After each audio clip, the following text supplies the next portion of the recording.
saya Desi Tisnawati dari Studio Oxon. Selamat bergabung di acara Golden Spoon.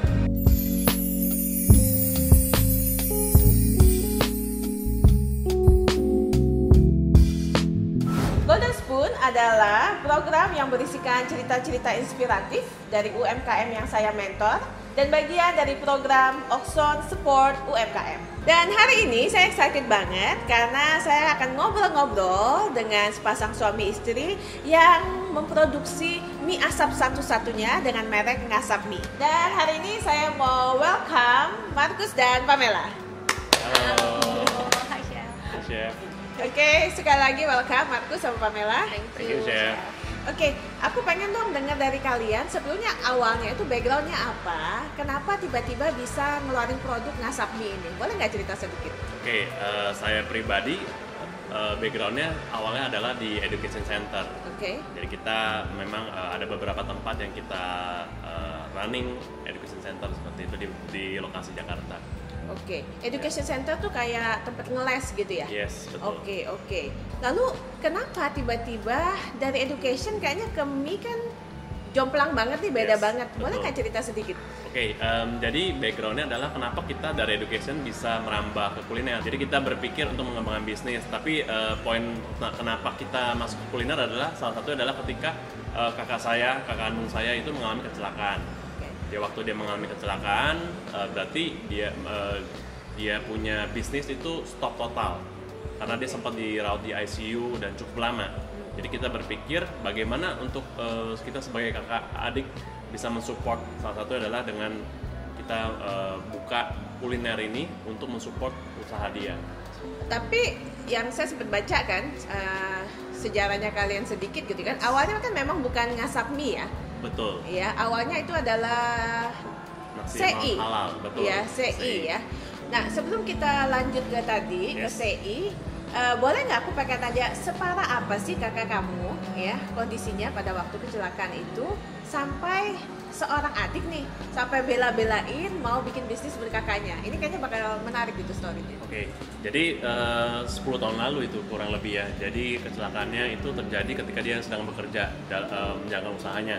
Nah, waktu itu kepalanya itu sempat dia jatuh dari lantai 2, jatuh sampai ke bawah. Dan di bawah itu banyak motor kalau nggak salah. Jadi istilahnya dia mengalami pendarahan. Nah, singkat cerita dia akhirnya masuk ICU sampai hampir 2 mingguan dan dokter bilang memang agak sulit untuk dia bisa sembuh. Bahkan dia divonis bahwa dia akan lumpuh, dia akan lupa ingatan dan juga dia susah untuk bicara lagi. Nah, ajaibnya itu adalah ketika setelah sekian lama ternyata dia berangsur-angsur pulih. Wow. Dia pernah dioperasi batok kepalanya, diangkat. Sehingga pernah gak lihat kayak bola itu kayak kempes. Nah, itu kepala dia seperti itu. Wow. Jadi saya melihat wah kayaknya masa depan dia perlu diberi support. Jadi ternyata lambat laun dia pulih dan dia sampai sekarang dia ingatan sudah normal dan tidak lumpuh dan juga dia bisa bicara dengan sangat baik. Nah, di situ kan proses penyembuhannya itu butuh bertahun-tahun. Nah, di situ kita berpikir kayaknya kita nggak bisa cuma support waktu dia sudah sembuh nanti, benar-benar total sembuh, kita akan support dalam hal finansial bicara mengenai kita bukakan usaha. Oke. Seperti itu. Maka dari itu kita berpikir untuk kita masuk dalam dunia kuliner. Ternyata di dalam dunia kuliner ini dia punya strength di situ. Dia punya lidah cukup baik sehingga dia juga seringkali membantu kita membuat resep-resep yang baru seperti itu. Wow. Dari lantai 2. Yes, betul. Itu miracle banget loh bisa survive. Betul. Ya. Saya pikir ya banyak juga orang-orang ngalamin kecelakaan yang mungkin tidak punya kesempatan seperti itu. Ini kembali akan menarik sekali di ceritanya. Lalu saya ingat satu kali saya dapat telepon dari kalian. Yes, dari kakak saya Hilda. Dari Hilda ya. Yes. Lah, Hilda telepon ke suami saya. Ya kan, cerita bahwa mereka butuh bantuan dan pengen belajar membuat masakan seperti itu gitu ya. Dan saya ingat banget waktu itu kita belajar bikin soto. Yes. Ya, tapi setelah kita belajar sekali 2 kali, memang belum terlalu jalan. Sesudah itu saya nggak pernah dengar berita dari kalian gitu loh. Ya, boleh nggak cerita kenapa seperti itu? Oke, jadi waktu itu kan memang Ko Bobby sendiri yang belajar soto. Jadi ketika dia pulang, dia coba ulik-ulik, sepertinya agak sulit. Nah, memang dia sempat coba bakso juga, setahu saya, tapi tidak berjalan dengan baik. Nah, di situ saya berpikir sepertinya saya perlu membantu. Nah, memang waktu itu saya melihat ada opportunity di dalam CI yang dimana waktu itu di Jakarta belum ada. Yeah. Nah, disitulah kita cari orang, kita belajar, dan ternyata Ko Bobby ini juga bisa membuat resep di situ. Nah, itulah kita tetapkan untuk kita pilih ke segmen CI. Oke. Dan nggak lama kemudian saya tiba-tiba dapat telepon, Chef Desi, kita mau undang nih, kita buka restoran, gitu ya. Betul. Restoran dadakan. Restoran dadakan. Jujur ya, pada waktu saya mendengar berita itu, saya satu sisi senang, tapi sisi lain juga kaget. Yeah. Karena saya tahu alangkah sulitnya untuk membuka satu restoran, gitu. Dan ya tentunya saya excited, akhirnya saya datang memenuhi undangan kalian, gitu ya, dan mencobai produk dari CI ya. Betul. Oke. Dan kemudian kesulitan apa sih yang dialami pada waktu? Mungkin Pamela kali ya, boleh cerita ya. Oke. Jadi karena memang kita bukan dari background makanan, banyak tantangan yang kita hadapi. Jadi tantangan kita yang terutama ada 3. Jadi kita dikomplain customer karena orderan keluarnya lama. Kemudian dari segi produksi juga tidak efisien juga. Kemudian dari komplainan customer karena rasa tuh tidak stabil. Jadi kita di situ mengalami kesulitan untuk resepi juga. Oke. Nah, lalu mulai dimentorin ya sama Chef Desi. Iya. Di situ kita banyak diajarin dari segi Chef Desi sempat ke dapur kita juga ngebetulin flow dari kitchen buat orderan supaya keluarnya lebih cepat. Kemudian dari segi produksi juga ditanya detailnya produksinya seperti apa sehingga bisa dibantu step by stepnya. Kemudian cara membuat standarisasi resepi juga ya waktu itu sama Chef Desi dibantu. Jadi kita banyak banget dibantu dalam hal itu. Oke. Saya ingat banget waktu itu restoran Mungil ini sebetulnya dibuat di sebelah tempat rasanya betul. Ya. Itu apa? Kayak garasi yang disulap sebetulnya, betul ya? Betul. Ya, tapi memang sih konsepnya unik gitu ya. Dan saya ingat juga pada waktu saya datang, saya tidak terlalu banyak ekspektasi gitu, karena saya kembali mengerti sulitnya membuka satu restoran. Pada waktu itu saya mengamati berapa lama proses pesanan makanan sampai ke meja, dan itu memang cukup lama. Ya. Kemudian ada beberapa rasa yang memang tidak seimbang, karena makanan itu kan harus bicara tentang keseimbangan, manis, asin ya, asamnya itu mesti dapat ya, bisa menghasilkan mystery taste gitu. Dan kita banyak sekali melakukan perubahan ya. Ya, jadi teman-teman memang kalau kita dengar dari cerita di sini, membuka restoran tidak segampang modal nekat ya.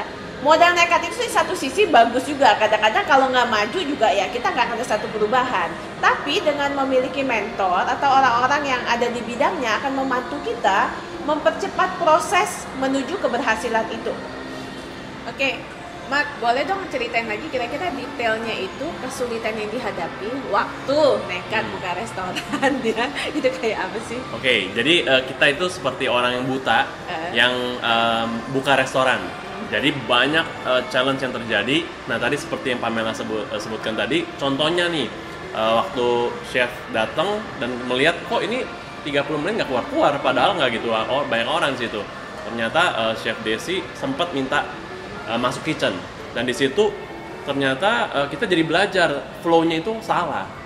Jadi membuat orang bolak-balik sehingga itu makin lama. Dan juga saya ingat banget, saya sempat tanya, ini kenapa ya dagingnya ini agak sulit untuk bertahan lama, padahal di tempat kitchen itu nggak kita apa-apain gitu, nggak sentuh apa-apa juga. Ternyata Chef Desi bilang itu karena suhu udaranya terlalu panas sehingga membuat dia nggak bisa lama. Nah, hal-hal seperti itu yang kita mulai benahin.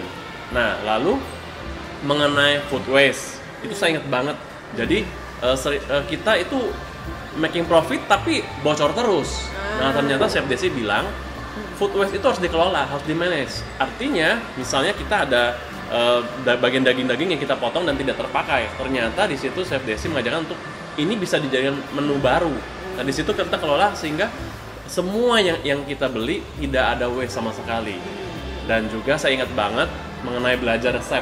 Nah, tadi kita resep kan buat seadanya.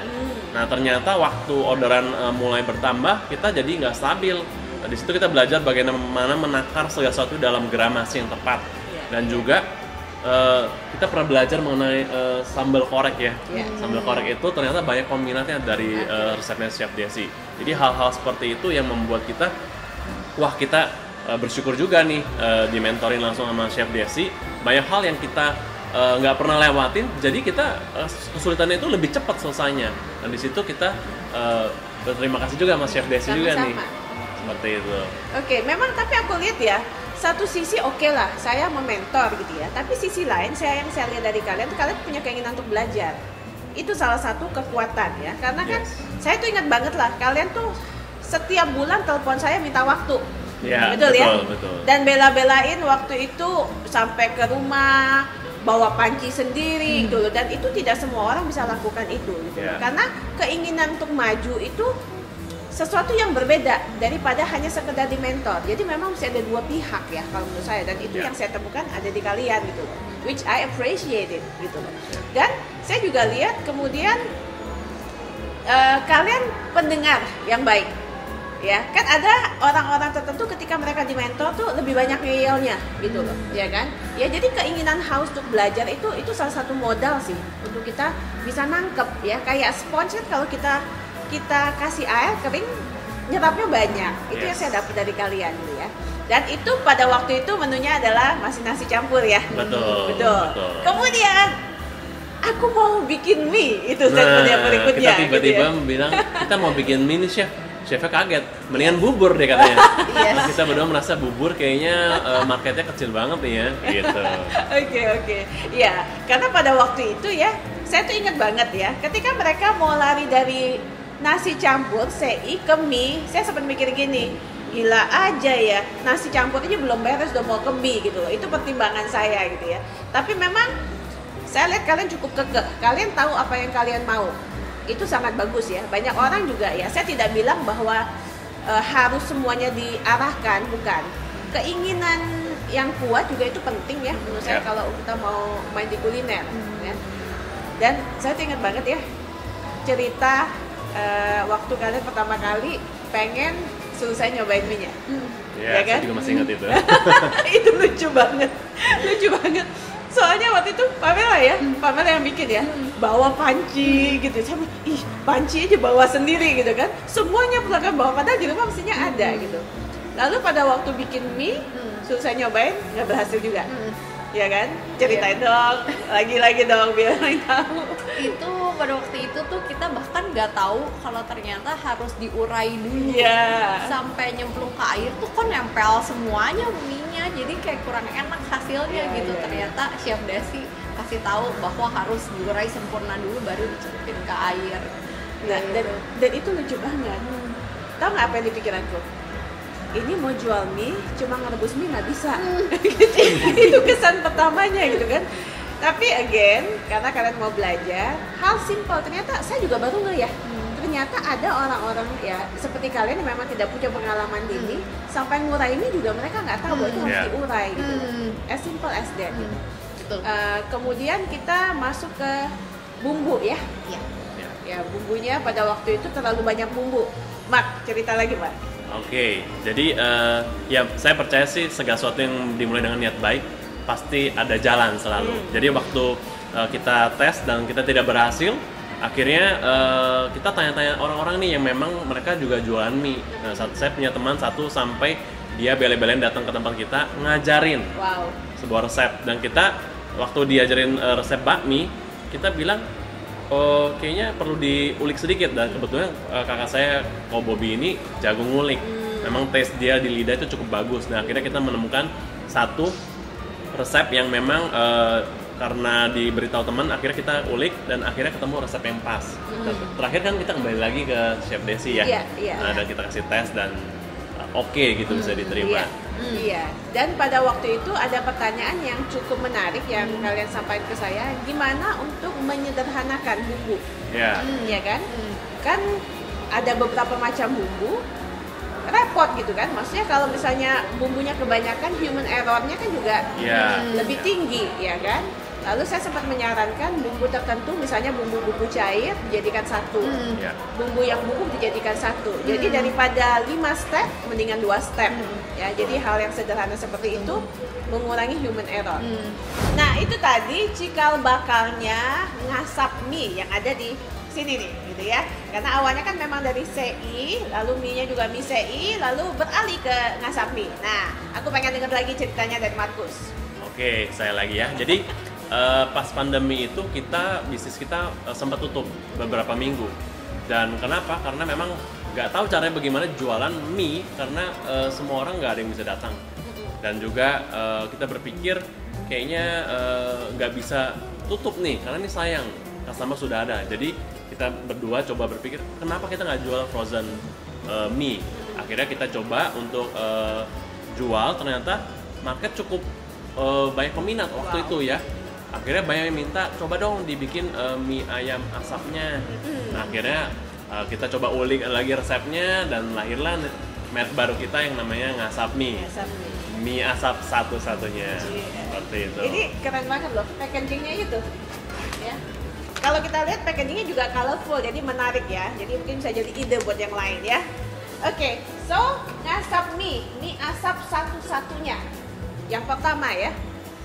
Bisa dibilang begitu. Yang pertama ya. Nah, saya pernah dengar ya, kata yang pertama itu paling keren. Ya, karena untuk menaikkan brand itu jadinya kuat banget. Karena yang lain belum ada, kamu ngasap mie satu-satunya, mie asap satu-satunya. Oke. So, sampai saat ini gimana penjualannya? Oke, kita cukup surprise juga begitu kita launching dan juga peminatnya sangat banyak. Gitu. Bahkan kami itu mengirimkan ini sampai keluar kota. Kita pernah kirim kemarin sempat ke Jerman ya. Ada orang mau bawa itu ke Jerman. Oke. Kita bisa seluruh mungkin Jawa kita bisa kirim ya, sampai Bali, sampai Sumatera. Nah, Singapura juga sempat kita kirim juga seperti itu sih. Nah, kita cukup kaget ternyata dengan adanya produk seperti ini mie frozen yang ke dalam kemasan bisa dikirim sejauh itu. Oke. Menarik ya. Jadi memang ide bisnis itu kadang-kala muncul ketika ada tantangan. Yes. Ya kan? Betul. Kalau nggak ada tantangan gitu ya nggak akan muncul nih Ngasap mie gitu ya. Jadi nggak akan pernah kepikiran kita untuk bikin produk seperti ini. Exactly. Kalau nggak ada pandemi. Kalau nggak ada pandemi, Yes. jadi ya ujung-ujungnya pandemi juga mesti disyukurin Membawa gitu berkah ya. juga. Jadi selalu ada kesempatan, selalu ada peluang ketika ada masalah. Nah Yes. itu mungkin kita perlu pikirkan. Oke, sekarang saya lihat Ngasap mie lumayan pesat. Nah boleh nggak diceritain kiatnya tuh apa aja sih yang bikin sampai kayaknya lumayan cepet gitu ya? Oke, nah tentunya kita juga punya tim dan juga mentor di bagian development ini. Nah, biasanya setelah kita lewati tadi restoran dadakan itu, kita melihat kayak preparation kita kurang. Jadi kita mulai develop produk itu jauh-jauh hari dengan kita mulai pikirin namanya dulu nih. Karena kalau namanya nggak tepat, maka orang akan melupakannya. Kenapa? Karena setiap hari ada 10 produk baru itu datang ke pasar, ke market. Dan andaikan 30 hari udah 300 produk. Dan kita kalau nggak menentukan nama yang tepat, tentunya akan hilang dalam sekejap. Nah, makanya kami berpikir untuk memilih nama yang mudah diingat. Nah, biasanya kalau kita mau jual mie dan kita mau jual mie asap, kita kasih nama Ngasap Mie. Dan itulah yang orang-orang perusahaan-perusahaan besar melakukan itu sekarang. Jadi mereka pakai nama yang gampang diingat dan memang menunjukkan bahwa saya jual itu. Nah, itu salah satu pemilihan kata itu sangat penting yang biasa Chef Desi terus tekankan di situ. Lalu bagaimana packaging itu harus kelihatan wow sehingga orang yang menerimanya itu merasa ini suatu produk yang luar biasa gitu. Seperti itu. Dan juga nggak kalah dari itu, kita belajar dari sebelumnya adalah ketika kita bisa memproduksi dan nggak bisa jual, ya nggak bisa jadi bisnis juga. Maka dari itu kita harus belajar how to sell. Nah, biasanya dalam tahap ini kita mulai pelajari bagaimana itu namanya digital marketing. Apalagi sekarang semuanya adalah permainan digital marketing. Nah, Nah, biasanya kita mulai dari kita sempat belajar ya mengenai Facebook Ads dan Instagram sponsor dan seterusnya. Mungkin dari Pamela mungkin bisa menjelaskan lebih detailnya. Oke, itu Bom, cerita Ben.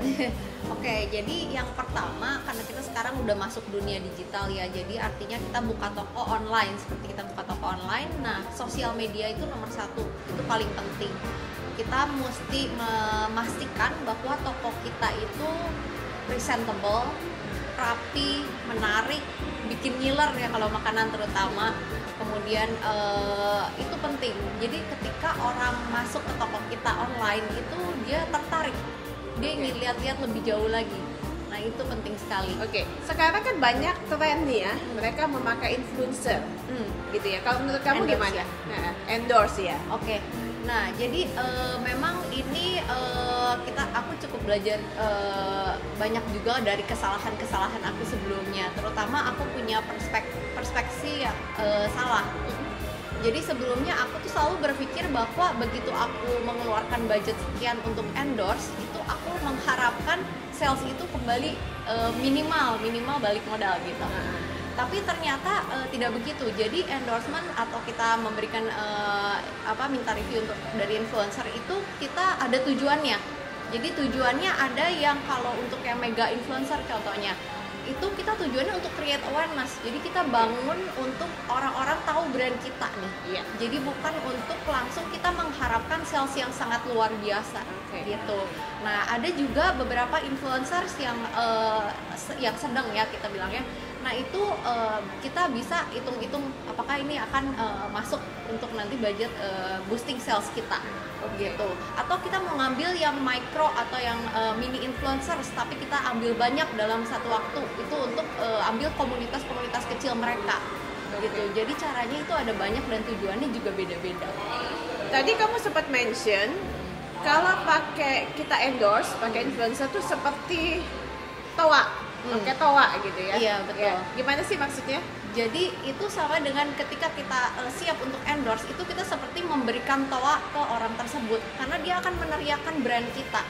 Nah, tapi apabila kita tidak siap, yang tadi aku bilang Instagram kita masih berantakan, Instagram kita masih belum proper, kemudian misalnya kalau ada yang buka di Tokopedia atau Shopee itu masih produknya belum lengkap dan lainnya, itu kita akan jadi bumerang karena dia meneriakan dan customers datang ke kita akhirnya pergi juga karena dia tidak tertarik dan nggak pengen beli.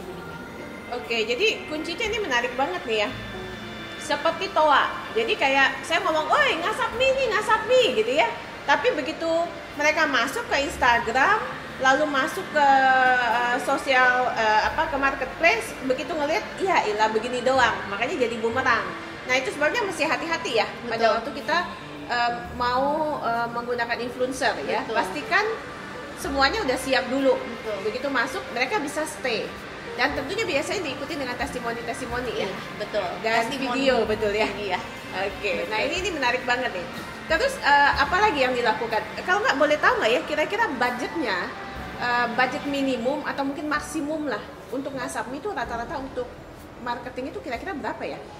Untuk sekarang kita karena baru masih di tahap 10 juta Iya. per bulan. Iya. Oke. Mungkin untuk orang-orang tertentu cukup tinggi ya 10 juta Iya. per bulan gitu ya. Tapi dari 10 juta per bulan itu returnnya kira-kira gimana?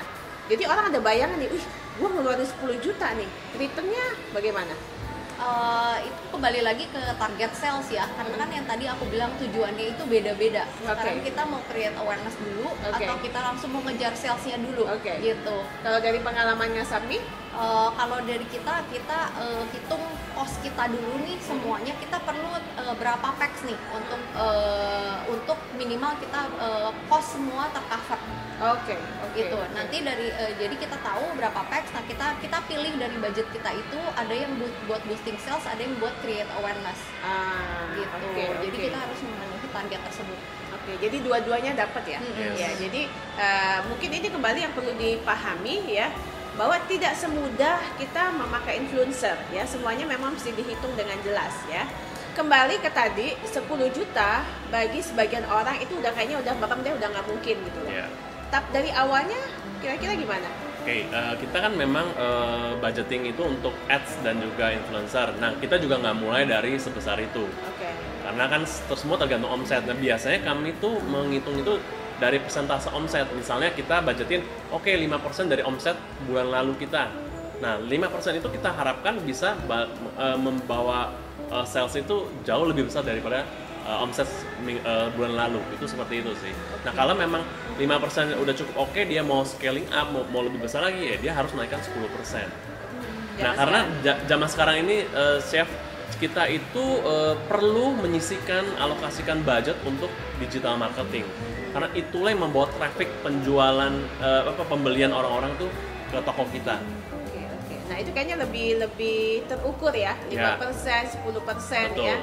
Oke, saya rasa ini menarik banget sih. Jadi bisa jadi pembelajaran buat teman-teman UMKM yang baru. Yes. Oke, karena kita ada di acara Golden Spoon dan kita juga pengen tahu Golden Rule yang dilakukan oleh Markus saat membangun bisnisnya. Oke teman-teman UMKM, Golden Rule dari saya adalah pertama, preparation itu sangat penting, tetapi tidak perlu sempurna sampai baru kita mau jalanin. Karena buat saya yang terpenting adalah ketika kita siap, kita mulai, di tengah jalan kita akan terus perbaiki. Lalu kedua yang paling penting di sini adalah kita mencari mentor yang tepat. Orang yang sudah berjalan di depan kita, yang pernah mengalami experience yang sama dan sudah mendapati solusinya, itu adalah salah satu cara terbaik dan cara tercepat kita untuk tidak mengalami kesalahan yang sama. Jadi tentunya ketika kita punya mentor yang tepat itu bukan berarti kita sudah aman, tetapi kembali ke diri kita. Karena mentor tidak bisa menentukan bagaimana kelanjutannya, tapi kitalah yang harus mempunyai learning spirit yang cukup tinggi untuk bisa mengembangkan dan belajar terus hari demi hari. Mungkin itu aja Golden Rule dari saya. Nah itu dia, ceritanya keren banget dan sangat inspiratif perjuangan dari Markus dan Pamela ya, ngasap mie. Bagaimana mereka memulainya dari satu situasi yang sulit, tapi end up-nya malah keren banget. Nah sekarang waktunya kita akan masak ngasap mie. Caranya tuh simple banget dan Pamela yang akan memasak buat kita. Mari kita coba.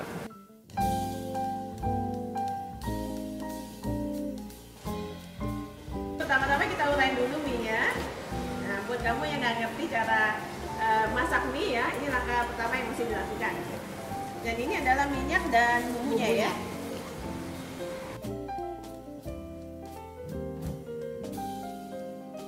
Satu langkah yang perlu diperhatikan bahwa timing itu penting supaya mie-nya tuh matangnya sempurna. Untuk dapat mie yang sangat baik teksturnya, biasa kita gunakan api besar. Oke, jadi dimasaknya menggunakan api besar sampai kayak begini ya? Ya, tunggu dia bergejolak baru kita biasa masukin. Oke. Kayak untuk yang topping ayamnya itu, Chef Desi, yang sempat saya tanyakan Chef Desi waktu kita ada orderan banyak, itu susah banget untuk produksinya karena memakan waktu sangat lama. Jadi disuir gitu ya? Ya, disuir itu lama sekali. Makanya waktu bulan lalu ya saya tanya Chef Desi, ini kita ada orderan 90 kilo bikin topping, butuh waktu sekitar 12-15 jam. Hanya untuk nyuirin ayam? Nyuirin ayam. Untuk kita perlu beberapa orang. Makanya atas rekomendasi Chef Desi, kita jadinya pakai merek Ozone. Seperti itu. Jadi food processor yang kita pakai ini mungkin hanya sekitar 3 jam, sudah selesai semua. Wow, ya. Dari tadinya mesti 12 jam jadi 3 jam. Dan dari 12 jam jadi 3 jam dan alat yang dipakai adalah digital food processor ya. Jadi itu salah satu teknik ya supaya nggak stres juga ngerjainnya waktu orderan banyak dan tentunya mempercepat prosesnya. Dan ini jadinya kayak begini ya, suirannya pas banget. Oke.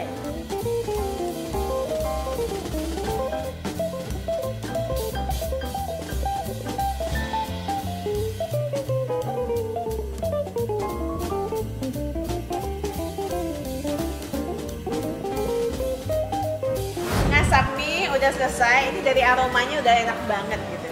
Dan saya mau bilang thank you buat Markus dan Pamela ya untuk cerita inspiratifnya yang mengajari kita tentunya nggak ada kesulitan yang tidak bisa dilakukan dan selalu ada peluang saat ada masalah. Oke, jangan lupa untuk like, comment, subscribe dan juga share channel ini dan bisa dibagikan ke teman-teman UMKM lainnya. Dan jangan lupa untuk follow IG Oxone Online. Oke, waktunya aku coba dulu ya. Cheers.